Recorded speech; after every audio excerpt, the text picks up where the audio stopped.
Dito ka, Jay. Magaling yan eh. Yan, dyan. Kayo tinuturo para Kailangan, basahin mo sa kanila kung ano nakasulat. magaling na yan siya. Oh, makinig ng gusto. Verse 5. Efeso chapter 5 verse 18. Huwag kayong magpakalasing sa alak na ito ay labis na kahalayan, kundi mapuno kayo ng espiritu. Kita mo, alak na kalagay, di ba? Oo. Bible lang, nakasulat sa Bible yan, ha? Hindi tayo may sabi niyan. Okay, nakasulat. So, ibig sabihin, ang Bible kasi ay may kanya-kanyang translation. So, magkaiba-iba, pero isa lang yun yan. Sabihin. So, dito sa akin, itong nakalagay, ang nakasulat.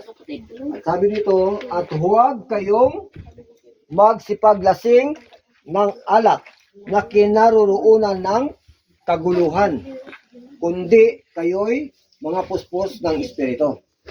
So, ang linaw na kasulat to, di ba? Alak, magsipaglasingan.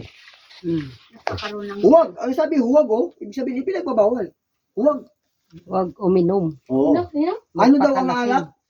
Pinagsisimula ng kaguluhan. Guluhan. Eh, totoo man talagang pinagsisimula ng kaguluhan. Pag ikaw nalasing na, eh, kunting... Oh, nakakaisip ka na ng pag hindi hindi maganda. magkakaintindihan, talagang magkakagulo. O ibig sabihin, totoo ang nakalagay sa Bible. Nakasulat utos ng Diyos, huwag kayong magsipaglasingan ng alak, di ba? Na pinagmumula ng kaguluhan.